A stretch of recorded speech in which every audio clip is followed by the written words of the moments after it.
Buyurun Vəfa müəllimə. Özünüzü təqdim edin. Özümü təqdim etməklə başlayayım. Bəli. Mən Şükürova Vəfa. 2004-cü ildə Şəmkir şəhərində anadan olmuşam. Natiq Süleymanov adına 2 saylı tam orta məktəbdə təhsilimi aldıqdan sonra 2021-ci ildə Gəncə Dövlət Universitetinə qəbul oldum. Daha sonra Bağçamız imtahanında iştirak edib 51 bal topladım. Çok güzel müəllimə. Hemen PDF açım. Demək. Gözləyim, müəllimlərə qoşulmaq istəyir, onları qəbul edeyim. Üzürü sayın.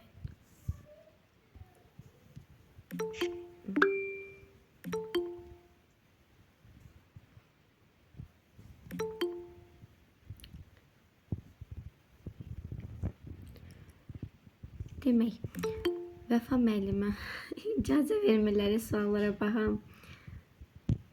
Müəllimlər qoşulur ona görə. Demək, məktəbə qədər nümunəvi nizamnamənin məqsədi nədir müəllimə?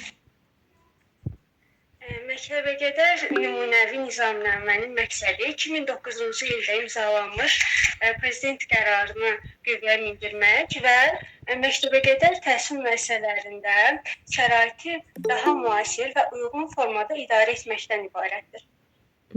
Doğrudur.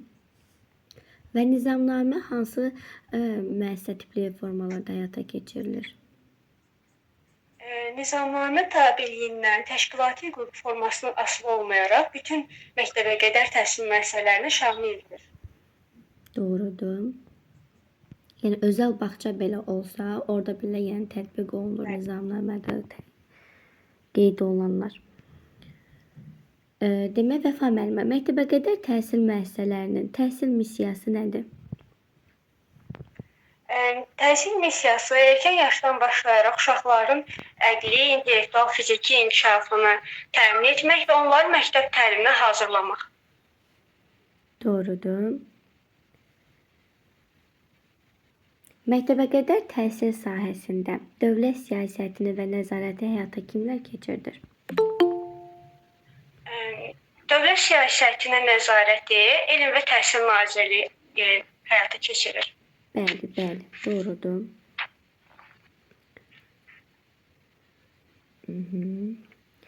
Məktəbə qədər təhsil müəssisəsi bəs hansı məsuliyyətləri daşıyır? Məktəbə qədər təhsil müəssisəsi cəmiyyətin, dövlətin və vətəndaşların qarşısında öz fəaliyyətinə görə məsuliyyət daşıyır.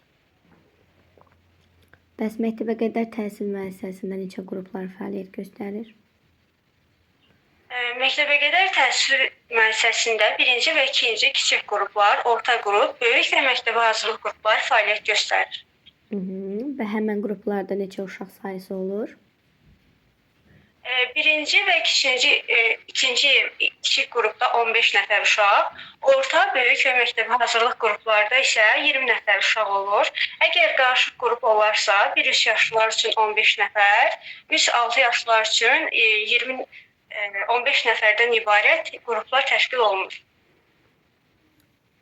Demək, müəllimə, 1 yaşdan 3 yaşa dək daxil olmağa 15 uşaq olur. 4-5, 1 yaşdan 3 nəfər 10 nəfər uşaq, 3 yaşdan 6 yaşa 15 nəfər uşaq. Doğrudur. Bəs sizə bir dənə də sual vereyim. Bəs sağlamlıq imkanları məhdud olan uşaqlar üçün xüsusi məktəbə qədər təhsil müəssisələri hansılardır müəllimə? Bu müəssisələr görmə pozuntusu olan uşaqlar üçün, eşitmə qüsurlu uşaqlar üçün, dayaq hərəkət aparatında pozuntu olan uşaqlar üçün olan təhsil müəssisələridir. Uşaqları məktəbə qədər təhsil müəssisəsinə qəbul edərkən hansı sənədlərlə götürülür? Bu zaman uşaqların doğum haqqında bəlgəsi, valideynlərin şəxsiyyətini təsdiq edən sənəd, müəssisə rəhbərinin adına imza, uşaqların 3-4-də foto şəkilləri və əgər mümkündürsə, bunları elektron formada sistemləşdirilmiş formada Bir də uşaqların 6 sənəd yəni ehtiyacı olur. Bir də mübadilə vərəqəsidir. Mübadilə vərəqəsi də odur ki, uşaqların elə bil ki, müəyyən bir dövrlərdə vurduqları qiymətlərin siyahısıdır. Hansı aylıqda qiymət vurulub, neçə yaşında vurulub, onların siyahısıdır mübadilə vərəqəsi. Yəni soruşsalar, yəni onu bildirərsiniz. Bəs müəssisədən uşaqların çıxarılması nə zaman baş verə bilər? Valideynlərin göstərişinə əsasən uşaqların əgər sağlamlığında hər hansı bir problem olarsa və valideynlər əgər nizamnamənin şərtlərinə riayət eləmirsə, bu zaman uşaqlar çıxarıla bilər. Sizə bir sual da vereyim.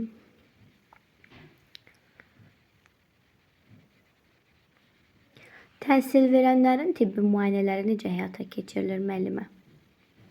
Pedaqoji işçilərin. Təhsil verənlər, pedaqoji işçilər ən az ildə bir dəfə tibbi müayinədən keçməlidirlər.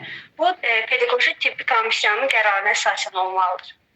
Amma bağçada olan digər işçilər də ildə 2 dəfə keçirilməlidir. İldə 2-dir. Bəli. Çox sağ olun Vəfa müəllimə, təşəkkür edirəm. Siz sağ olun müəllimə. Mən təşəkkür edirəm, sağ olun. Buyurun müəllimə.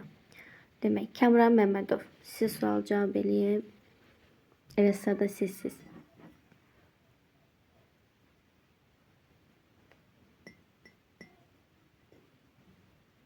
Müəllimələr, səsim gəlir. Bəli, müəllimə. Bəli, səsiniz gəlir. Sağ olun. Bəli, müəllimə, özünüzü təqdim edin. Mən Məmmədova Lalə Əmraslan qızı, 1990-cı il Şəmkir rayonunun Qaralar kəndində anadan olmuşam. Ayaz Bağırov adına Qaralar kənd tam orta məktəbini bitirmişəm, 35 yaşım var. Ailə qayğılarla əlaqədar olaraq uzun fasilələrdən sonra 2023-cü ildə Gəncə Dövlət Universiteti nəzdində Regional Kollecin məktəbə qədər təhsil ixtisasına daxil olmuşam və 2025-ci ildə bu ixtisası bitirmişəm. Təhsil aldığım müddət ərzində nəzəri biliklərə yiyələnərək əla qiymətlərlə bitirmişəm. Gəncə şəhəri 15 saylı Körpələr evi uşaq bağçasında təcrübə keçmişəm. Onlayn təlimlərdə iştirak etmişəm və nəhayət 29 avqust 2025-ci il tərbiyəçi müəllimlərin işə qəbul imtahanında 46 bal toplayaraq uğur qazanmışam və nəhayət müsahibə mərhələsinə dəvət almışam. Əsas məqsədim uşaqların inkişafına dəstək vermək, onların təhlükəsizliyini təmin etmək, onları istər sosial, istər emosional inkişafına təsir göstərmək və sağlam mühit yaratmaq, o cümlədən bir şəxsiyyət kimi formalaşdırmaqdır. Diqqətinizə görə təşəkkür edirəm. Çox gözəl müəllimə. Müəllimə, məktəbə qədər təhsil müəssisəsində dövlət dili hansı dildir? Məktəbəqədər dövlət müəssisəsində Bəli, məktəbəqədər dövlət təhsil müəssisəsində aparıcı dil Azərbaycan dilidir, doğma dilimiz olan Azərbaycan dilidir. Ancaq bununla bərabər başqa dillər də yəni tədris oluna bilər. Təhsil prosesinin iştirakçıları kimlərdir? Təhsil prosesinin iştirakçıları təhsil verənlər, yəni tərbiyəçi müəllimlər, təhsil alanlar, uşaqlar, sonra müdir, valideynlər, sonra psixoloqlar, lokopedlər, psixoloqlar, tibb işçiləri. Onlar artıq müəllimə, biri var pedaqoji işçilər, artıq o pedaqoji işçilər içərisində siz dediyiniz defektologdur, metodistlərdir, bunlar gedir. Amma dayələrdə, tibb işçilərdə artıq bunlar texniki işçilər gedir. Yəni pedaqoji işçilər, texniki işçilər bunları belə vurğulayın. Çünki kateqoriyaya bölünür onlar. Bəli. Buyurun. Təsisçilər müəssisənin yaradılmasında müəyyən qədər fəaliyyət göstərirlər. Bəli, təsisçilər, sonra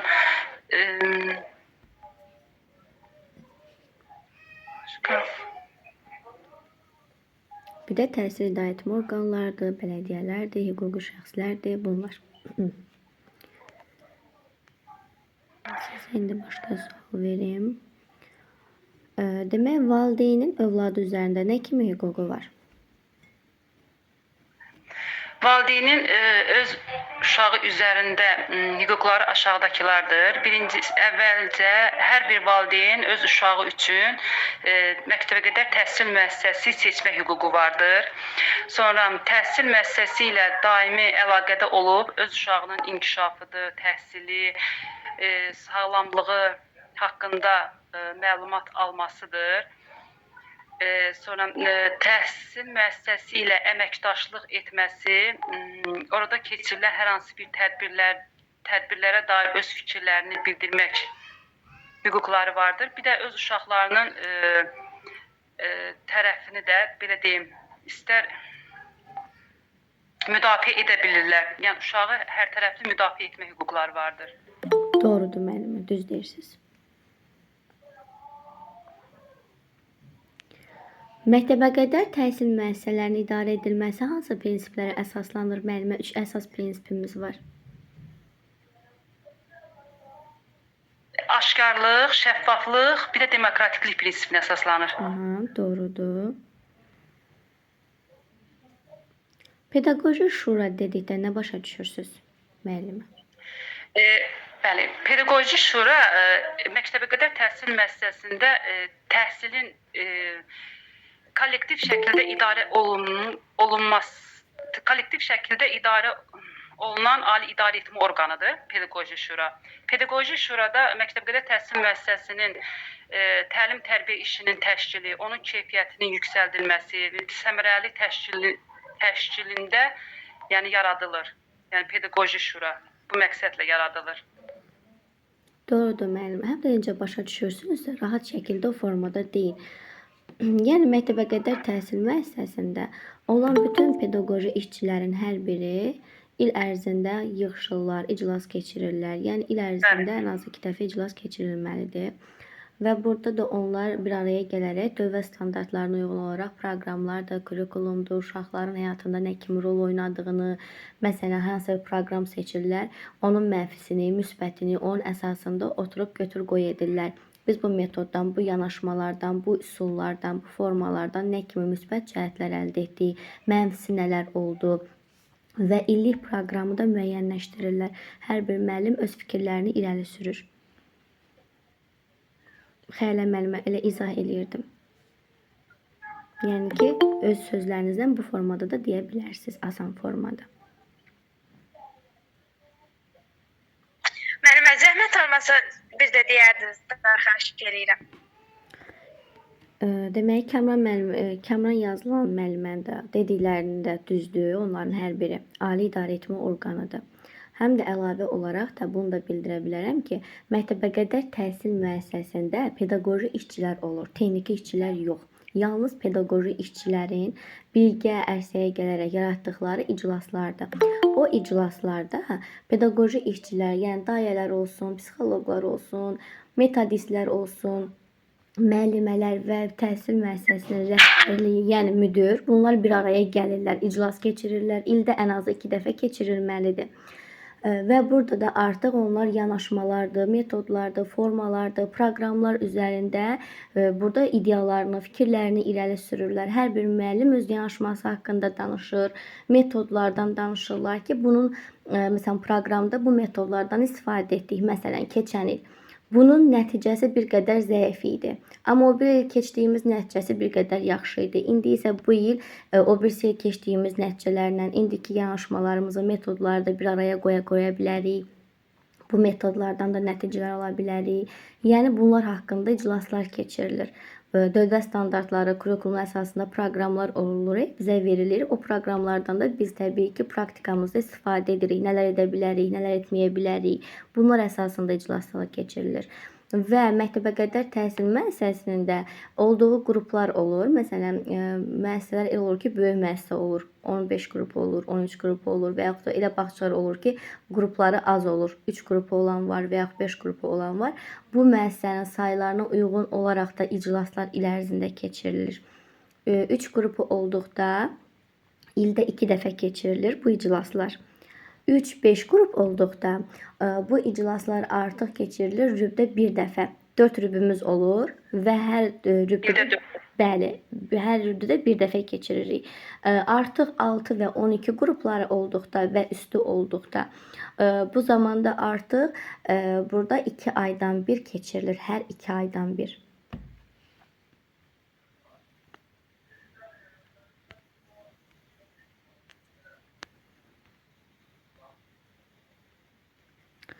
Demək müəllimə, indi sizə başqa bir sual da verim. Başa düşdünüz müəllimə? Çətinlik bir şey varsa deyə bilərsiniz. Xeyr, müəllimə, başa düşdüm. Bayaqki müəlliməyə, Xəyalə müəllimə idi, səhv eləmirəmsə sual verirdi. Demək, sizə nə sual verim? Bir də uşaqları qəbul edərkən hansı sənədləri götürürük? Bunu hər bir müəllimə verəcəm, çünki bunu əzbər bilməlisiniz. Ola bilsin ki, soruşarlar. Uşaqları götürərkən, bağçaya qəbul edərkən hansı sənədlər? Uşaqların 3-ün 4-ə şəkli, sonra uşaqlar haqqında, sağlamlığı haqqında kağız, sonra mübadilə vərəqi, Doğrudur. sonra valideynlərin ərizəsi,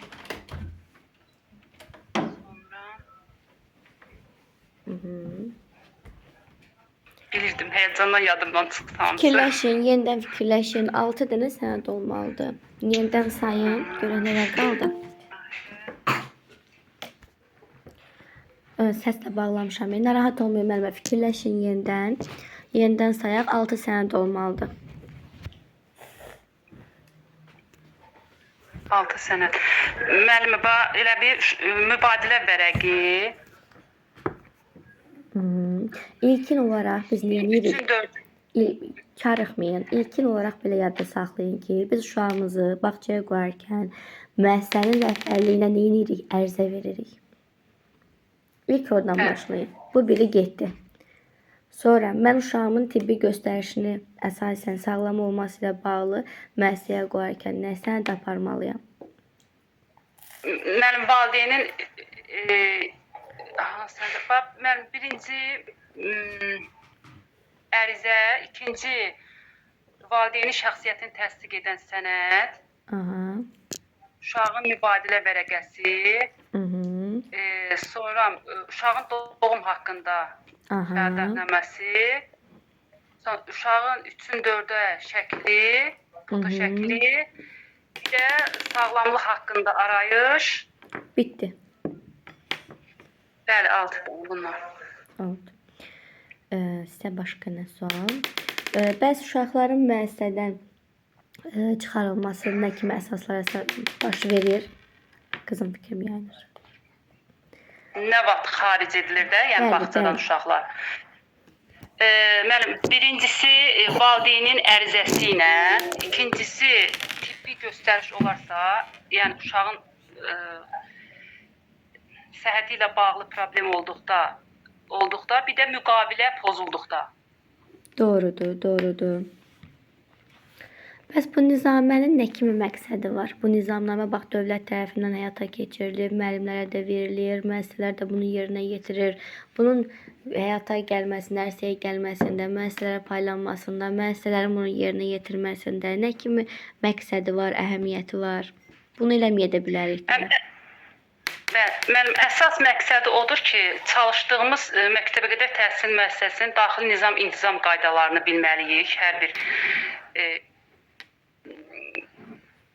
yəni orada iştirak edən hər bir iştirakçısı daxili nizam-intizam qaydalarını bilməliyik. Uşaqların inkişafına yəni orada olan belə deyim proqramı çatdıra bilmirəm. Yəni mən sizə suallar verə-verə çatdıracaqsınız müəllimə. Proqram neçə ildən bir yenilənir? Proqram neçə ildən bir?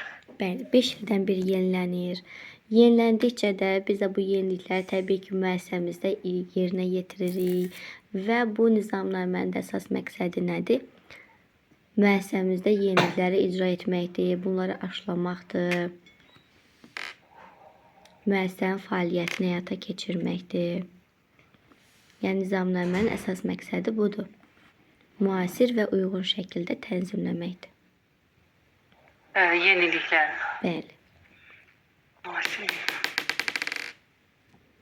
Kızım.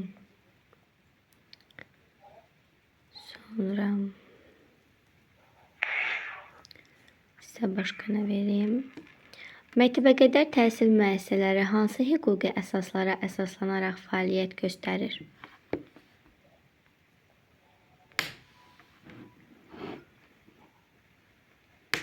Əsaslanır. Məktəbə qədər təhsil müəssisələri təhsil haqqında qanuna təhsil haqqında qanun, məktəbə qədər təhsil haqqında qanunlara, sonra dövlət standartlarına, Azərbaycan Respublikasının qanun aktlarına əsaslanaraq. Bəli, biri qaldı, o da mülki məcəllədir. Mülki məcəlləyə görə, bəli. Narahat olmayın, olsa bunu birinci gün təkrar yenə soruşacağım. Çünki bu biraz qəliz olur. Başa düşürəm yəni. Bəs məktəbə qədər təhsil müəssisəsi hansı məsuliyyətləri daşıyır müəllimə?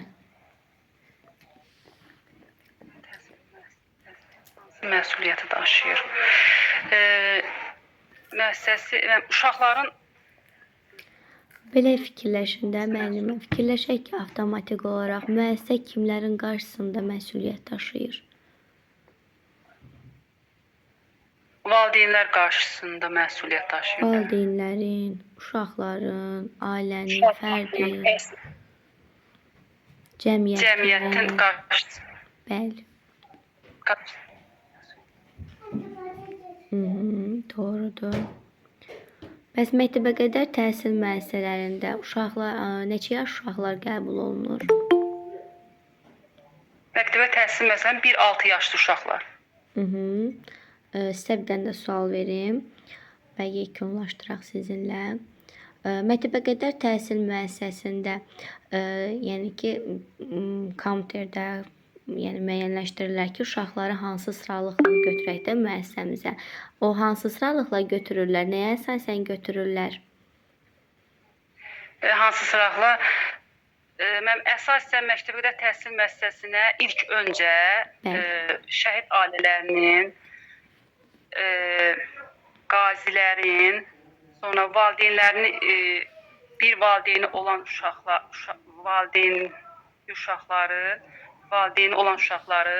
sonra hər iki valideyni itirmiş, sonra valideynləri işləyən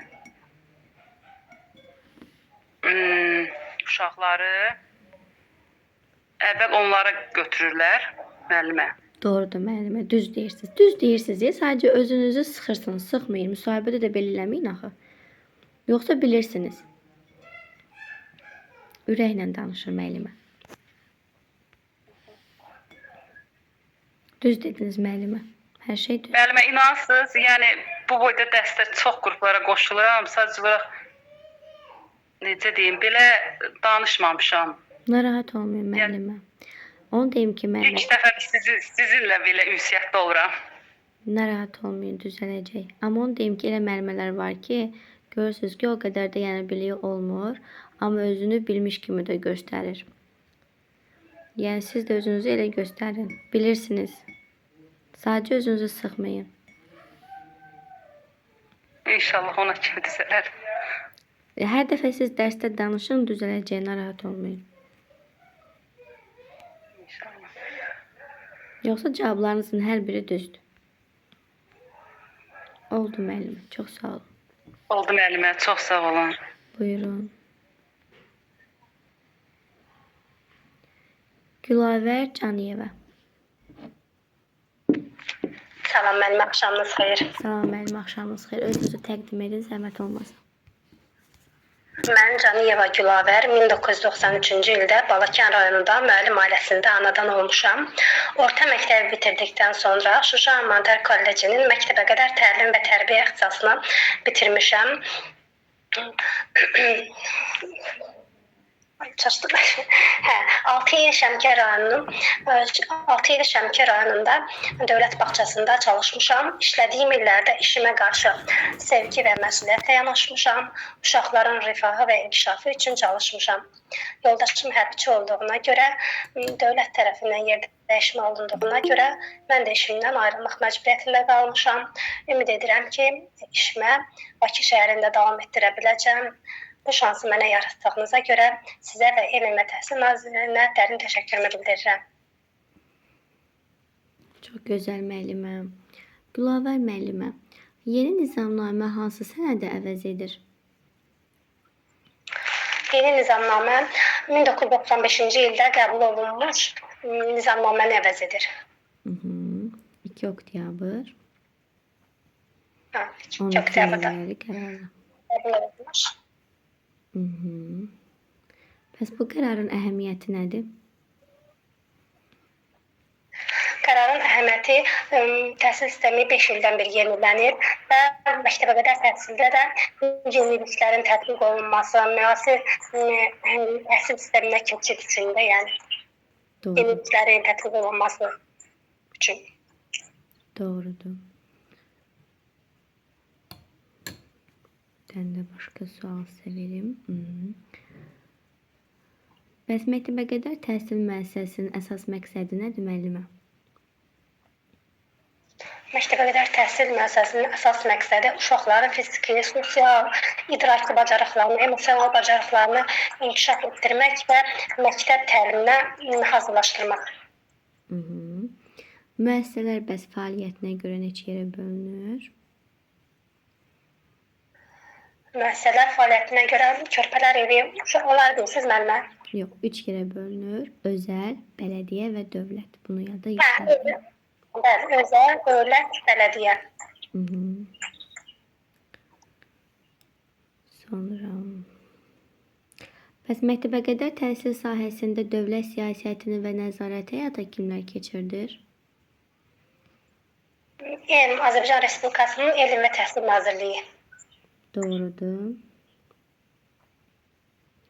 Sizə də bu sualı verəcəm. Uşaqların qəbulu hansı sənədlər əsasında aparılır?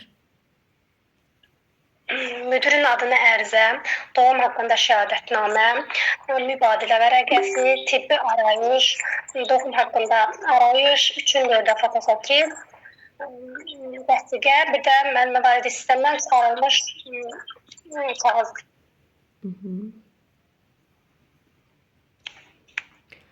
Demək, sağlamlıq imkanları məhdud uşaqların qəbulu bəs necə həyata keçirilir? Tibbi arayışa əsasən. Mənə bil ki, sağlamlıq imkanları məhdud uşaqlar üçün olan bir xüsusi müəssisə var. Onlar ora götürülməlidir və nəyə əsasən götürülür bunlar? Tibbi yoxlanışa əsasən. Görmə, eşitmə, onu deyirsiniz, mənə görmə qabiliyyəti olan uşaqlar üçün, məktəbəqədər təhsil müəssisəsi, eşitmə qabiliyyəti zəif olan uşaqlar üçün, əqli geriliyi zəif olan uşaqlar üçün. Bəli, o uşaqları deyirəm. Bu uşaqların qəbulu necə həyata keçirilir?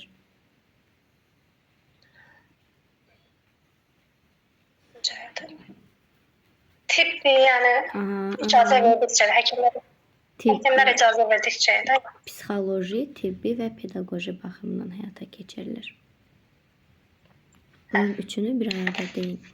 Çünkü burada onu psikolog da yoxlayır, tibb də yoxlayır, pedaqoqlar da yoxlayır. Onun yəni ki, necə deyək, sağlamlığının nə dərəcədə səviyyədə olduğunu yoxlayırlar. Çünki onların yüngül, orta və ağır dərəcəli olanları vardı və onları qruplara yerləşdirilməlidir axı onlar səviyyələrə görə.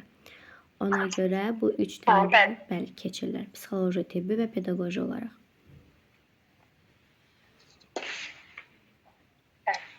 Bəs özəllərə uşaqların qəbulu necə həyata keçirilir? Ərizəyə əsasən, müdirin adına ərizə yazırlar, ərizəyə əsasən.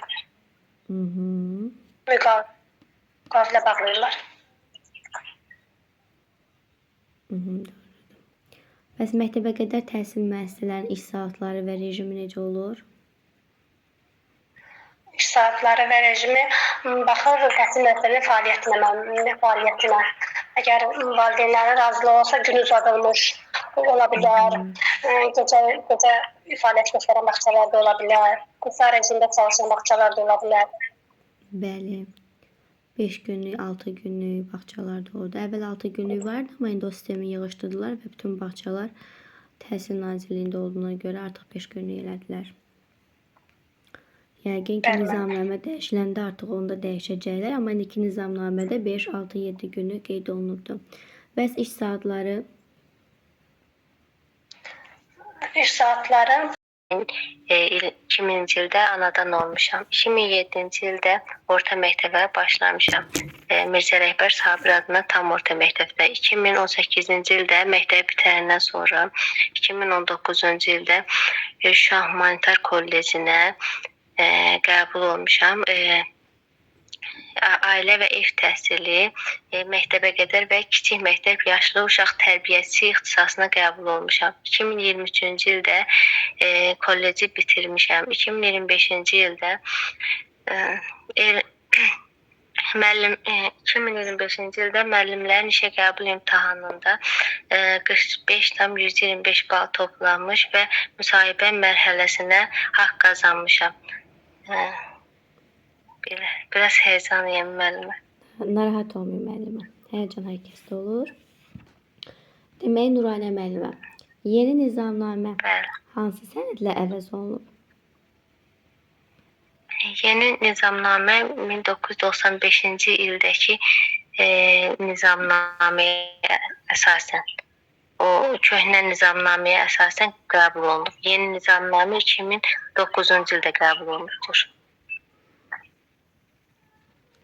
Onun ayın tarixini də deməliyik müəllim. Bəli müəllimə. Bəs yeni yaxşı Biraz nizamnamə. yadımda qalmır. Bəs yeni nizamnamə nə zaman tətbiq olunub? Birinci gündə təkrar bunu olsa soruşacağım. Ücret tam həkk olunacaq beyninizə, narahat olmayın. Dünya görüşü ilə birgə soruşacağım bunları təkrar. Bəli. Nuranə müəllimə, bəs yeni nizamnamə nə zaman təsdiq olunub? 2009-cu ildə 2 oktyabrda. Düz dedim müəllim. Yox müəllimə. 2009-cu il bu nümunəvi nizamnaməyə aid idi, məktəbə qədər nümunəvi nizamnaməsi. Amma yeni nizamnamənin təsdiqi artıq 2012-ci il 2 oktyabrda oldu.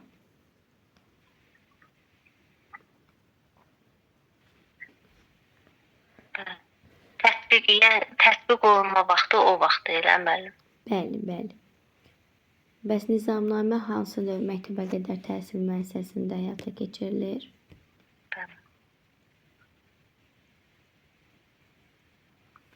Bütün təhsil məktəbə qədər üzrə bütün təhsil müəssisələrində həyata keçirilir. Yəni mülkiyyətindən asılı olmayaraq. Doğrudur. Sonra məktəbə qədər təhsil müəssisəsinin missiyası nədir bəs müəllimə? Məktəbəqədər təhsil müəssisəsinin missiyası uşaqların hər tərəfli bir şəxsiyyət kimi formalaşdırmaqdır. Bura daxildir fiziki, sosial, idraki inkişafların inkişaf etdirmək, idraki cəhətdən inkişaf etdirmək və məktəbə hazırlığını təmin etməkdir. Doğrudur. Bəs pedaqoji şura nədir? Pedaqoji şura müəssisədə müəssisə daxilində mövcud olan pedaqoji işçilərin bir yerə toplanıb pedaqoji şura yaranmışdır. Bu pedaqoji şuranın yaranmasının səbəbi də təhsil barəsində yeni inkişaf etdirici üsullardan, vasitələrdən istifadə olunmaq, müzakirə etmək, bunlar uşaq üçün hansı üsul, vasitələr, hansı sistem daha uyğundur, bunu müzakirə eləmək. Bəs pedaqoji... Bu şuranın da iclasları il ərzində 2-3 qrup. Gözləyim. Bəs pedaqoji siz qruplarda istəyirsə qolunuz sizə deyim mi?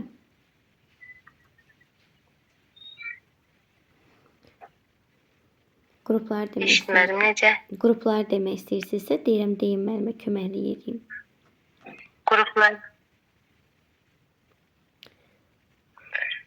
Hə, bu şey demək istəyirəm, müəllim, pedaqoji şura il ərzində olan Neçə dəfə iclas keçirilməsi, qruplar üzərində olması. çaşdım. Demək müəllimə belə deyim ki, O, məktəbə qədər təhsil müəssisələri, yəni o qruplarının sayına görə keçirilir də bu pedaqoji şuranın iclasları da. 1-3 qrupu olan məktəbə qədər təhsil müəssisəsi əgər varsa, bunlar pedaqoji şura iclasları ildə 2 dəfə keçirilir. Başa düşdünüz müəllimə? bəli, 2 dəfə keçirilir. 3-5 qrup olanda bəs müəllimə 3-5 qrup olduqda rübdə bir dəfə keçirilir. 4 rübümüz var və hər rübdə bir dəfə keçirilir. Doğru dediniz. 6-12 qruplarda isə 6-12 qruplarda 2 aydan bir keçirilir. Afərin, bəli, düzdür müəllimə. Və sizə mən ondan bağlı bir sual verəcəydim. Sual yadımdan çıxdı.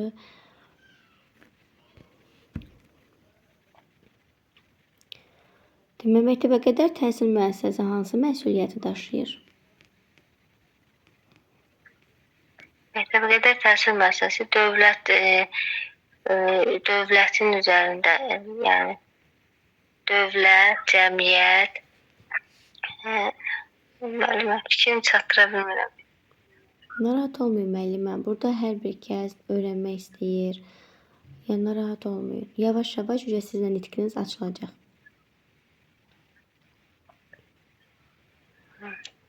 Dövlət üzərində məsuliyyət daşıyır, cəmiyyət təhsil alanlar üzərində məsuliyyət daşıyır. Düz dedim müəllim. Bəli müəllimə. İstəyəndə deyə bilirsiniz. O fikri, o sözləri beyninizdən çıxardın ki, mən fikrimi çatdıra bilmirəm. Bizim lüğətimizdə elə bir cümlə yoxdur. Çatdıracağam. Çatdırdım. İnşallah. İnşallah müəllimə. Demək, bəs pedaqoji şuranın qərarları necə qeydə alınır?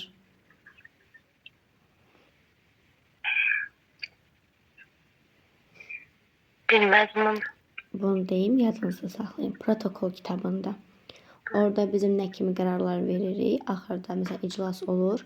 İclasın sonunda nə qərarlar əldə edilirsə, nələr təşəbbüslər irəli sürülübsə, onların hər biri protokol kitabında qeydə alınır. Və bu da təsdiq olunur. Çox sağ olun Nuraynə müəllimə. Müəllimə, siz imtahandan neçə bal yığmısınız? Mən Bəli. 45-dən 125 bal. Zəng gəlib sizə. Bugün səhər gəldi. Ay neçəsinə çağırıblar? Ayın 13-ünə 15-24-də. Bu tarixdə dedi olun Bərdə regionalda. İnşallah müəllimə, uğurlar olsun sizə. Amma həyəcanlanmayın. Çox sağ olun. Çalışın dərslərdə qoşulun. Çünki mən fərdi şəkildə necə hər kəsə şəxsi yanaşıramsa, inanın ki, bu qrupda da hər kəsə elə yanaşıram. Və sualların əksəriyyəti də burada qeyd olunubdur. Onların hər birinə rahat şəkildə hazırlaşın. İnşallah müsahibədə də bu suallardan düşəcək. Nizamnaməni də təkrar eləyin. Birinci gün yenə soruşacağım sizdən. Tamam müəllimə, çox sağ olun. Allah köməyiniz olsun. Buyurun müəllimə, buyurun. Qismət Sağ olun. Abdullayev. Sağ olun müəllimə. Sağ ol müəllimə. Sağ olun müəllimə. Buyurun müəllimə, özünüzü təqdim edin.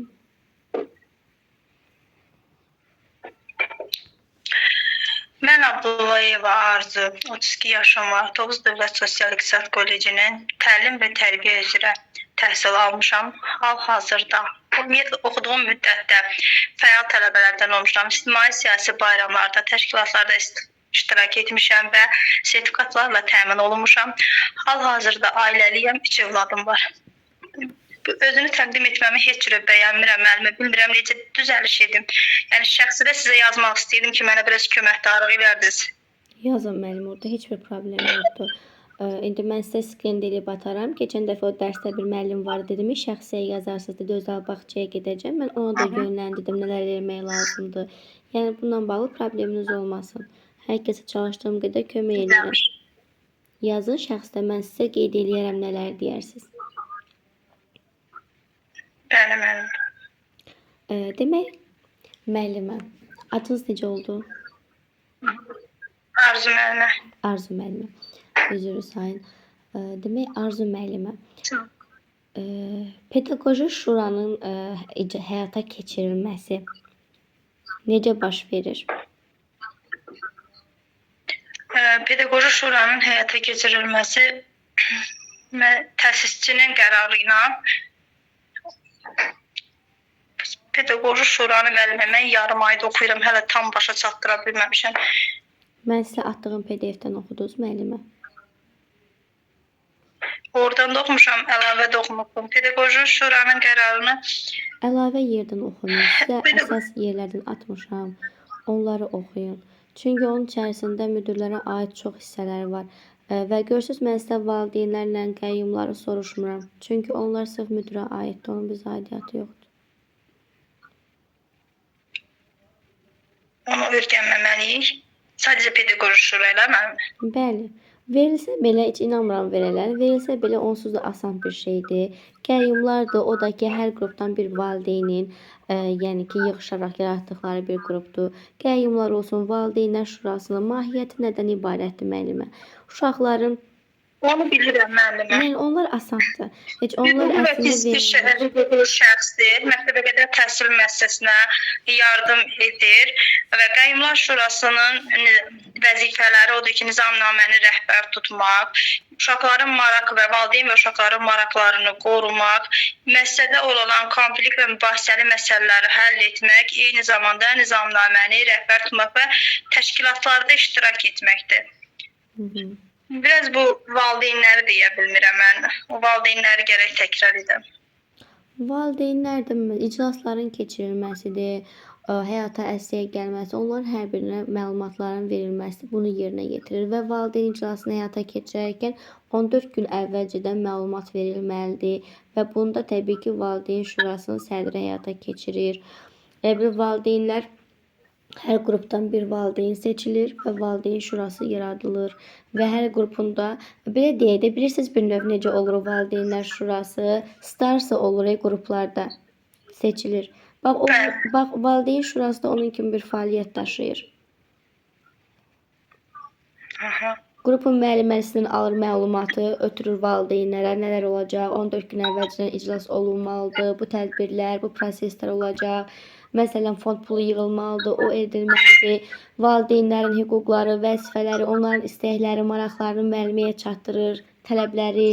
Yəni ancaq bu proseslərdə orada, yəni çətin bir şey yoxdur. Amma onu deyim ki, bu sual da orada verilmir, yəni narahat olmayın.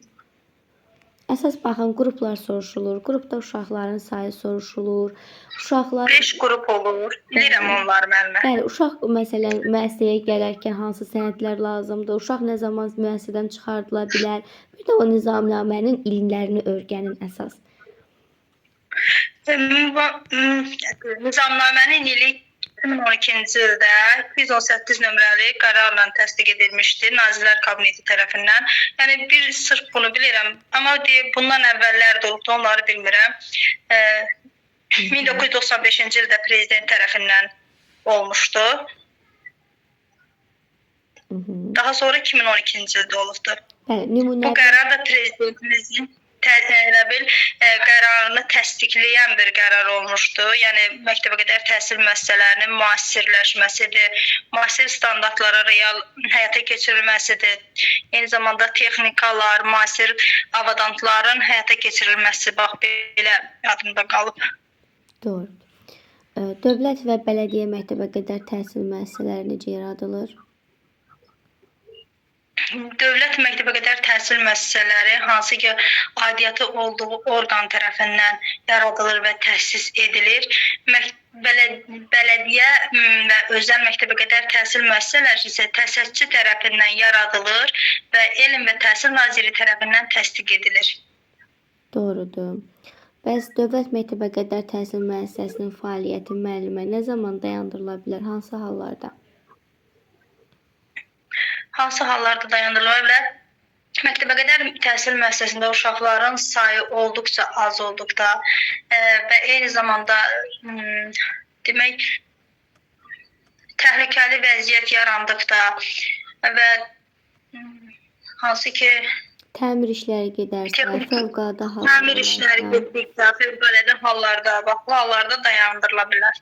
Düzdür müəllimə. Bəs bunu da deyim, bunu da öyrənərsiniz. Mən sizə deyirəm, əsas bunlardır. Onları qeyd edin, əsas onları öyrənin. Nizamnamənin bütün kitabını oturub qabağınıza qoyub oxumaq lazım deyil. Onsuz müsahibəyə də vaxt azdır. Nələr əsasdır, onları qeyd edirəm də sizə. Bir də məktəbə qədər təhsil müəssisəsinin sənədləri nələrdir? Məktəbə qədər təhsil sənədləri hansı ki uşaqların mübadilə vərəqəsidir, əmrlərdir. Sonra nələr idi? Uşaqların müqaviləsi, əmrlər. Biz deyirdik, pedaqoji şurada qərarlar qəbul olunur. Nələrdə qəbul olunurdu? Pedaqoji şuranın qərarları. Protokol kitabında qeyd olunur. Protokol kitabı.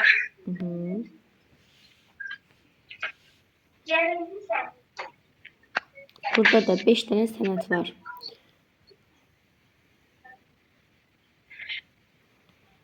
Müəllimə, inanırsınız, özümə sualı verirəm, cavablandırıram. Bax, belə sonra kayıxıram. Narahat olmayın müəllimə, gəlin yenidən sayaq. Bax, siz deyin. Protokol kitabı, uşaqların mübadilə vərəqəsi, əmrlər, daha sonra Daxili intizam qaydaları. Daxili intizam qaydaları aid idi. Bir də ki, müəssisə ilə valideyn arasında bağlanmış müqavilə. Müqavilə.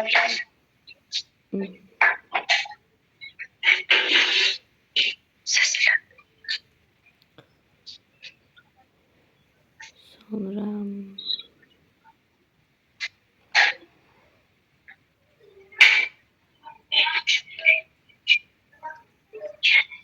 pedaqoji şuranın müəllimə qərarları sizcə məcburidir, yoxsa yox?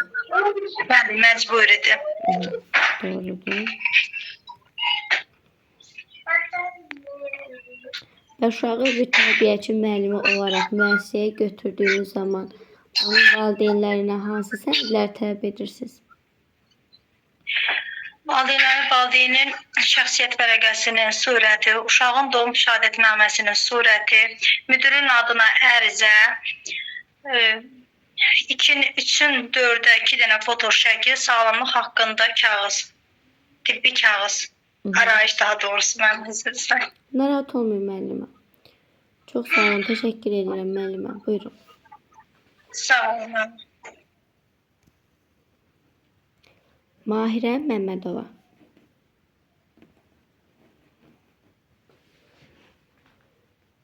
Bəli müəllimə, axşamınız xeyir. Axşamınız xeyir müəllimə. Özünüzü təqdim edin, zəhmət olmasa. Başda müəllimə. Mən Mahirə Məmmədova Hikmət qızı 2004-cü ildə Yevlax rayonunun Xaldan kəndində anadan olmuşam. 2019-cu il tarixində Şəki Dövlət Regional Kollecinə daxil olmuş, burada məktəbəqədər təlim və tərbiyə ixtisası üzrə təhsil almışam. 2023-cü ildə həmin kollecin məzunu olmuşam. Bu illər ərzində özümü bu sahədə inkişaf etdirməyə çalışmışam. 2025-ci ildə tərbiyəçi müəllimlərin işə qəbulu üzrə test mərhələsində uğur qazanaraq müsahibə mərhələsinə haqq qazanmışam. Uşaqlarla işləməyi sevirəm və özümü bu sahədə daha da inkişaf etdirmək istəyirəm. Çox gözəl müəllimə. Demək, Mahirə müəllimə, məktəbəqədər nümunəvi nizamnamə nə zaman təsdiq olunmuşdur? Bax, yadınızda saxlayın. Məktəbəqədər nümunəvi nizamnamə sualı ayrıdır. Yeni nizamnamə nə zaman təsdiq olunub? O ayrıdır. Yəni, tarixlərə görə onu qarışdırmayın. Mən Azərbaycan Respublikası Prezidentinin 2009-cu il 5 sentyabr tarixli fərmanının icrasını təmin etmək məqsədini güdür. Yəni məqsəd məktəbəqədər təhsil müəssisələrinin fəaliyyətini müasir şəkildə tənzimləməkdir. Doğrudur. Bəs yeni nizamnamə nə zaman təsdiq olunub? 1995-ci il 17 yanvar tarixli 12 nömrəli qərarla təsdiq edilmişdir. Yəni əvvəlki nümunəvi əsasnaməni əvəz edir. Yox, mən demirəm ki, yeni Şərt. nizamnamə hansı sənəd əvəz edir. Deyirəm ki, yeni nizamnamənin təsdiqi ilə bağlı yəni hansı qərar verilib?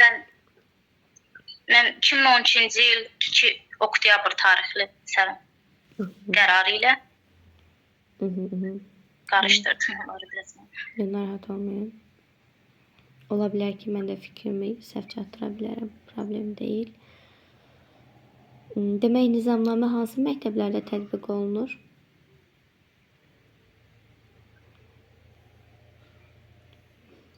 Mən nizamnamə Məktəb yox, daha doğrusu bağçalarda. məktəbə- Bir saniyə fikrim yayındı. bəlməlmə Nizamnamə hansı bağçalarda tətbiq olunur? nizamnamə məktəbəqədər təhsil müəssisələrinin fəaliyyətini tənzimləyir. Yəni təşkilati və hüquqi formasından asılı olmayaraq bütün məktəbəqədər təhsil müəssisələrində tətbiq olunur. Təşkilati hüquqi formasına asılı olmayaraq deyildi. Nə başa düşürsünüz müəllimə?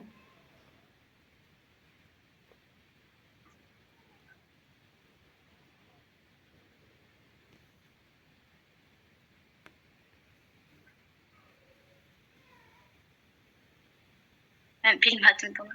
Yəni müəllimə, bütün məktəbəqədər təhsil müəssisələrində, yəni özəl, bələdiyyə, onun hamısında sırf dövlətə aid deyil, yəni özəl bağçalarda belə bu nizamnamə əsasında həyata keçirilir.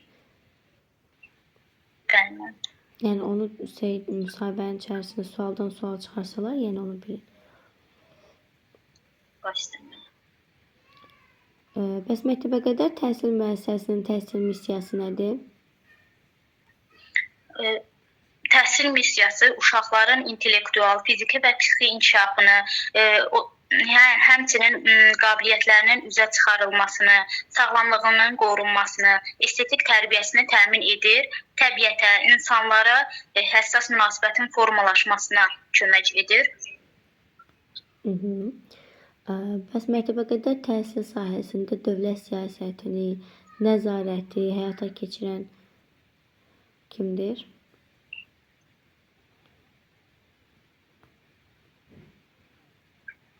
Elm və Təhsil Nazirliyi həyata keçirir. Bəli, bəli, doğrudur. Pedaqoji Şuranın iclası və qərarı nə zaman həyata keçirilir?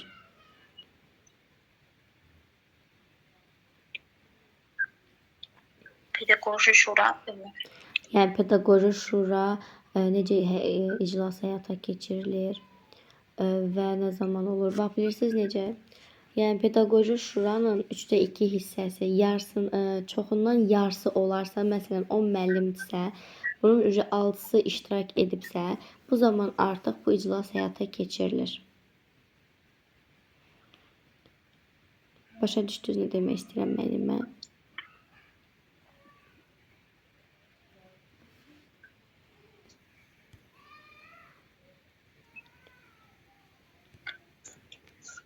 Sualı bir də təkrarlaya bilərsiniz zəhmət etsə. Pedaqoji Şura deyirdim ki, müəllimə, iclasları yəni nə formada keçirilir? Birinci, ikinci qrup olan müəssisələrdə, yəni kiçik qruplarda il ərzində 2 dəfə, yəni 3-5 qrup olan müəssisələrdə ildə 1 dəfə, 6-12 qrup olan müəssisələrdə isə 2 ayda 1 dəfə keçirilir Pedaqoji Şura. Doğrudur. Bəs Pedaqoji Şuranın iclasları hansı şərtlərdə səlahiyyətlidir?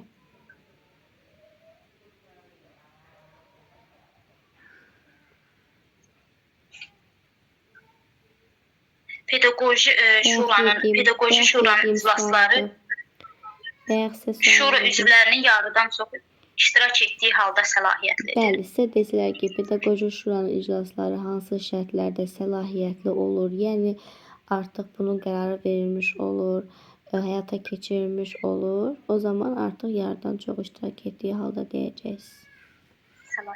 Çünkü Bəli. yarıdan az olarsa artıq bu həyata keçirilmir.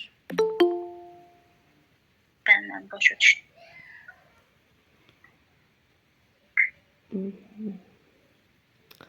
Bəs pedaqoji şuranın əsas vəzifəsi nədir?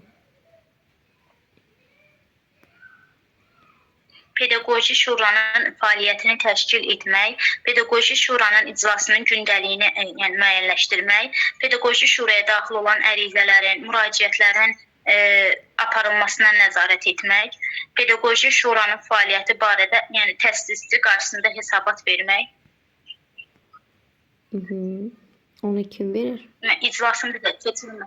İclasın keçirilməsi barədə 15 gün əvvəl, yəni məlumatlandırmaq. Bəs pedaqoji şuranın fəaliyyəti haqqında təsisçiyə məlumatı kim verir?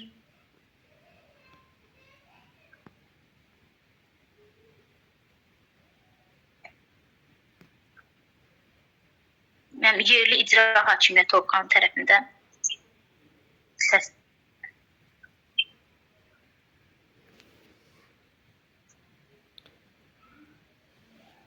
Bəs pedaqoji şuranın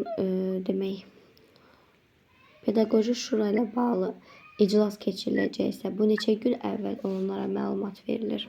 Müəllimlərə, pedaqoji 15 gün əvvəl. Yəni 15 gün əvvəl məlumatlandırılmalıdır.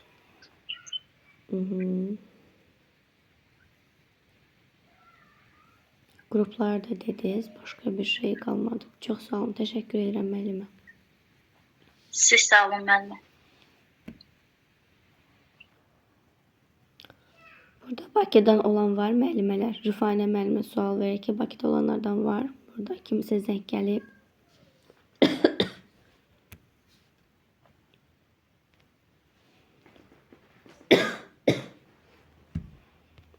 Yəqin ki, yoxdur Rüfanə müəllimə. Olsaydılar səs verərdilər. Asil Abbaslı deyir ki, mən Bakıdanam. Zəng gəlib sizə müəllimə.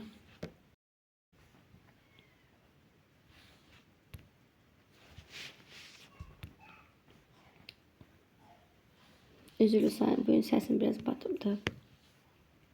Başqa suallar olanlar var.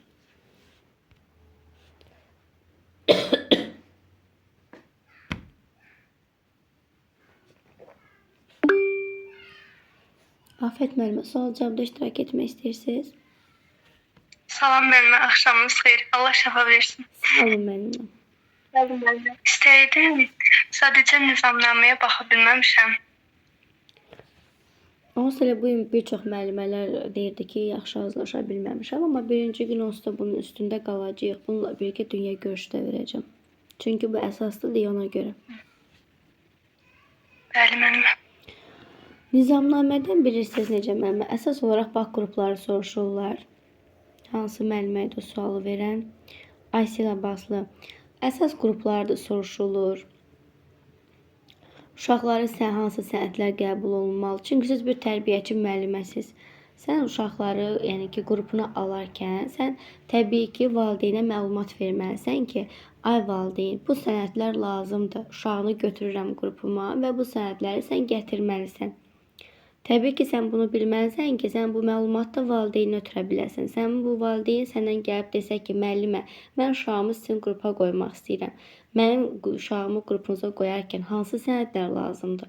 Siz bunu bir tərbiyəçi müəllimi olaraq bilməlisiniz. Və yaxud da qrupunuza bir valideyn gəlir sizin qrupunuzda, məsələn 3 yaşlı qrupda, orta yaş qrupu, 15 uşaq var. Və gəlir ki, valideynin biri, mənim 2 uşağım var, onu sizin qrupa qoymaq istəyirəm. Axı siz onu götürə bilmərsiniz. Onu bilməyən müəllim olsa, deyər ki, hə, gətir götürərəm. Amma axı onu götürə bilmərsiniz. Qrupda maksimum 15 uşaq sayı var. Yəni siz bunları bilməlisiniz ki, qarşı tərəfə məlumatı ötürə bilərsiniz. Müəllimələr üçün, tərbiyəçi müəllimələr üçün əsas olan məlumatlar mən sizə burada deyirəm nələri öyrənin. Bayaq hansı müəllimə idi, yadımdan çıxdı. Üzr sayını müəllimələrin çoxluğuna görə də saxlaya bilmirəm adları. Demək, Qəyyumlar Şurasıdır, Valideynlər Şurasıdır. Bax, mən deyirəm ki, yəni onlar o qədər də önəmli deyil. Sadəcə mahiyyəti nədən ibarətdir? Və onu şifahi formada dedim ki, yəni yadınızda saxlayasınız. Amma yəni ki, o soruşulmur. Əsasən hansı sənədlər götürülür uşaq bağçaya götürülərkən və yaxud da müəssisəniz nə zaman fəaliyyəti dayanarsa, bu hansı əsaslarla ola bilər? Müəssisədən uşağın nə əsaslarla siz çıxarda bilərsiniz? Bir də nizamnamənin təsdiq olunması, bunu tarixini yadda saxlayın. Bir də pedaqoji şura. Pedaqoji şuradan bəli düşübdür. Deyiblər ki, müsahibədə, əvvəlki müsahibələrdə pedaqoji şura nədir, mahiyyəti nədir, nədən ibarətdir, ildə neçə dəfə keçirilir. Bax, bunların sualların hər birini ayrı-ayrı müəllimlərə veriblər əvvəlki müsahibələrdə. Əsas pedaqoji şura sizi maraqlandırır, sənədlər maraqlandırılır, yəni bunlar. Gələk Afət müəllimə sizə. Buyurun, özünüzü təqdim edin. Mən Həsənli Afət 2005-ci ildə Bakı şəhərində anadan olmuşam. İlqar Mirzəyev adına 98 nömrəli tam orta məktəbin şagirdi olmuşam. Uşaqlara olan sevgim, öyrətməyə və öyrənməyə olan həvəsim məni bu sahəyə yönləndirdi. 2020-ci ildə Admir nəzdində humanitar kolleci məktəbəqədər təlim-tərbiyə ixtisasına qəbul oldum və oranı bitirdim. Təhsil aldığım müddətdə bu sahəyə olan marağım daha da artdı. Müəllim olmaq uşaqlara dəyər verməkdir. Müəllimlərin işə qəbul müsabiqəsində iştirak edərək test mərhələsindən 50 bal topladım. Müsahibəyə dəvət aldım və hal-hazırda sizlərin qarşısındayım. Biraz həyəcanlıyam. Çox gözəl müəlliməm. 50 bala görə həyəcan olmamalıdır. Həyəcan əslində normaldır. Hər bir müəllim əgər öz işində məsuliyyətlə yanaşırsa, təbii ki, o hər yerdə həyəcan olmalıdır. Mən belə düşünürəm. Məsuliyyətli olmayan müəllimdə həyəcan ola bilməz. Başlayaq, sizə sual verək. Məktəbəqədər nümunəvi nizamnamənin məqsədi nədir müəllimə?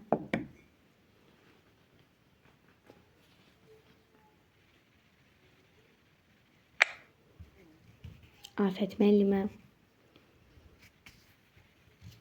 Məqsədi fəaliyyəti düzgün istiqamətləndirmək, nümunəvi nizamnamə. Siz güclü hazırlaşın müəllimə. Səsiniz gəlmir müəllimə. Səsim gəlmir. Səsinin içərisində olanlar bilirəm sadəcə. Oxumamışam deyənə tam. Yaxşı, mən Nizamnamənin əsas ayaqlar məqsədi kəsildi, nədir? yəqin internetimdən də zəif olur. Olar müəllimə, olar. Mənim səsim də batıb. Elə olur ki, danışıram, səs çıxmır, onun da ola bilər. Nümunəvi nizamnamənin məqsədi nədir?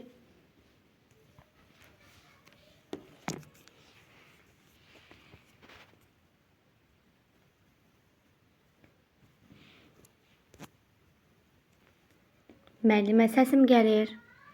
Müəllimə, olar başqa mövzudan sual verəsiniz. İndikəldir, olar başqa mövzudan sual verəsiniz. Necə? Nizamnamədən verməyim?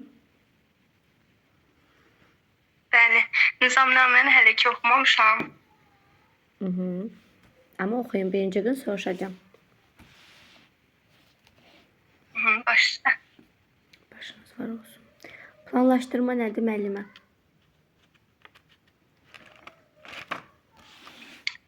Planlaşdırma bizim fəaliyyətimizin istiqamətini göstərir. Planlaşdırma bizim nəticə yönümlü müəllim olduğumuzun göstəricisidir.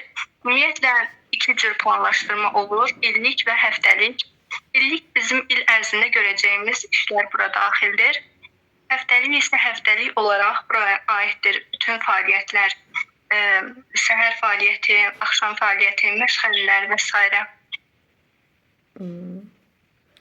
Planlaşdırma etməyən müəllimə sizcə hansı didaktik prinsipi pozmuş olar? Nəticə yönümlülük didaktik prinsipini. Həmçində inkişaf yönümlülüyü də pozmuş olar bəlkə. Məsələn, nəticə yönümlülük. Ən əsas bəli, nəticə yönümlülükdür. Gün rejiminin əhəmiyyəti nədən ibarətdir müəllimə? Gün rejimi çox əhəmiyyətlidir. Uşaqların həm fiziki inkişafında, həm də psixoloji inkişafında. Fiziki inkişafında belə ki, biz vaxtı-vaxtında onların yuxusudur, qidalanması vaxtı-vaxtında olduqda onlar daha yaxşı və tez inkişaf edirlər. Yəni normasında inkişaf edirlər. Və həmçində onların sinir sistemi düzgün inkişaf etmiş olur. Vaxtı-vaxtında yatdıqda, vaxtı-vaxtında qidalandıqda. Yəni çox önəmlidir. Və rejim il ərzində dəyişməz olaraq, onun tələbləri vardır, il ərzində dəyişməz olaraq qalır. Uşaqların yaşı da uyğun olur, olmalıdır daha doğrusu. Doğrudur müəllimə. Yəni bayramlar olsun, tədbirlər olsun, fərq etmir. Bəs indi deyim ki, valideynin biri sizə deyir ki, Afət müəllimə, mənim qızım ağlayır, günorta yatmaq istəmir. Günorta yatanda artıq axşam gəlib evdə yatmır. Evdə dəcəllik eləyir, narahatçılıq yaradır. Ona görə də mən uşağımı istəmirəm yatsın, yatızdırmayın onu günorta. Qoy getsin oyuncaqları ilə oynasın. Siz buna razı ola bilərsiniz müəllimə, valideynlə. Əslində bunu valideynlə birgə səbirlə, əslində ilk öncə səbirli qarşılayaram, sakit bir vəziyyətdə, təmkinli bir şəkildə valideynlərlə maarifləndirici söhbətlər apararam, gün rejiminin əhəmiyyətindən danışaram. Əslində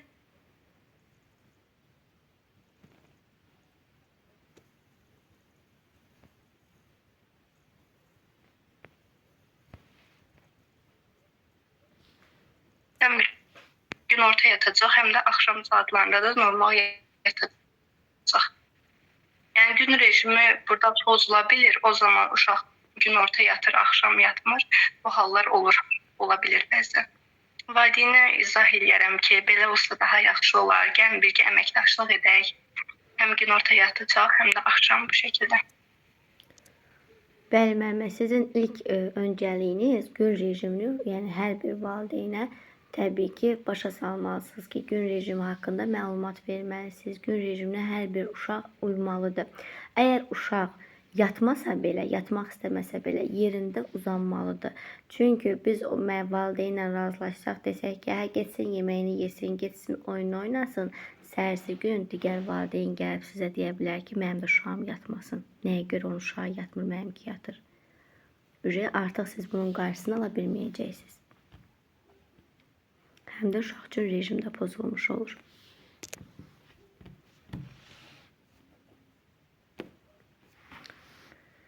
Gəlin sizə bir sual da verim müəllimələr. Və mən yekunlaşdırım. Birinci gün sizinlə də sual cavab eləyəcəm. Çünki mən üzrə çıxmalıyam, yəni məni üzrü sayın. Deyək ki, müəllimə. Müəllimə, dərsin kaydı oldu. Bəli, götürmüşəm, narahat olmayın. Afət müəllimə, buradasınız? Bəli, buradadır. Demək, Afət müəllimə. Bəli, müəllimə, buradayım.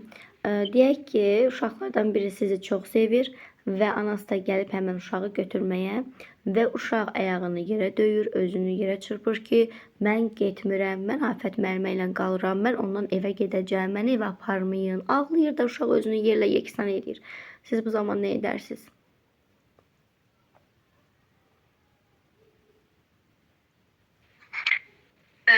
Bu zaman həmin an əslində həmin uşağı sakitləşdirməyə çalışaram. Məsələni yoluna qoymaq istiqamətində işlər apararam.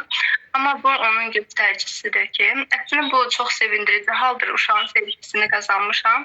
Lakin bir o qədər də kədərləndirici haldır ki, bu uşağa əslində hər uşağa əziz olan anasıdır da ilk növbədə, daha sonra müəllimi və s. dostlar ola bilər. Valideynlə söhbətlər apararam, onunla əməkdaşlıq edərəm. Həmin uşağa daha çox qayğı göstərməsini istəyərəm. Şəkildə.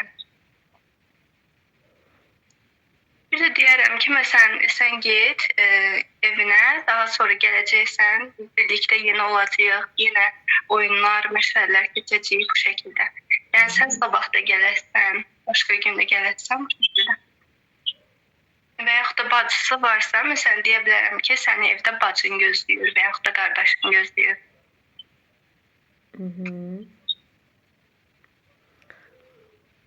Başqa?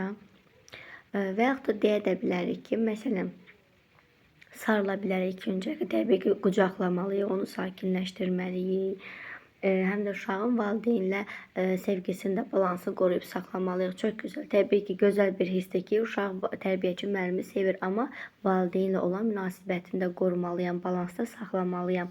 Mən təbii ki, uşağı qucaqlayaram, sakitləşdirərəm və sabah yenidən bağçaya gəldiyini ona bildirərəm və sabah mənim yanıma gələrkən məni sevindirmək istəyirsənsə, mənim sizə verdiyim ev tapşırıqları var, onları valideynlərlə birgə edəcəksən. Görüm sən onu valideynlə necə edəcəksən. Mənim səsim getdi deyəsən yenə, hə? Bəli, müəllimə. Arada kəsilir. Hə, internetlə bağlıdır, üzrlü sayın bugün. Yəni müəyyən bir tapşırıq Olmaz müəllimə, veririk. çox sağ olun. Müəyyən bir əl işləri veririk, uşağı sevindiririk. Sən bunu evdə ananla birgə edəcəksən. Məsələn, Aytən, sən bunu ananla birgə edəcəksən və onu sən mənə sabah gətirəcəksən. Evinə get, görək sabah hansı uşaqlar valideyni ilə birgə daha gözəl əl işini yerinə yetirəcək. Sabah səni də qiymətləndirmə edəcəm. Qəşəng sizə də uğurlar, nailiyyətlər edəcəyik. Görək hansı uşaq birinci yerə çıxacaq, kimin əl işi anası ilə birgə daha yaxşı olacaq. Çünki bizim burada əsas məqsədimiz uşağı bir qədər anası ilə də əməkdaşlığa sövq etməkdir. Biz burada uşaq anasını ayırmaq kimi məqsədimiz yoxdur. Balansı qorumalıyıq. Həm bizə, həm də valideynə qarşı sevgini balanslı şəkildə ötürməliyik.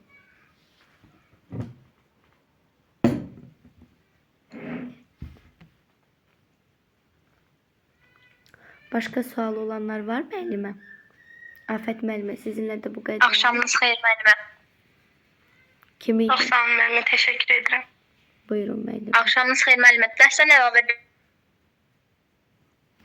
bir şey soruşa bilərəm. Buyurun, buyurun.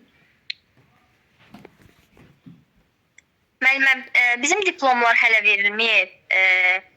Yəni araçla biz gedə bilərik müsahibəyə. Bəli müəllimə. 4-cü kursuz? Yeni bitirmişəm. Bəli, Bu il onu- bitirmişəm. Bəli, Diplom hələ onu- verilməyib. Bəli, onu bildirə bilərsə, deyərsiniz mən yeni. Yəni arayış var da, yəni problem olmaz da. Yox, narahat olmayın. Bildirə bilərsiniz ki, yəni deyin ki, Yaxşı, mən çox yeni sağ olun. bitirmişəm, ona görə diplomum verilməyib də. Həm də o sistemlərdə onsuz da özləri də göstərilir. Oxuduğunuz yer müəssisə, amma yenə də mütləq arayışı aparın, yəni üzərinizdə olsun.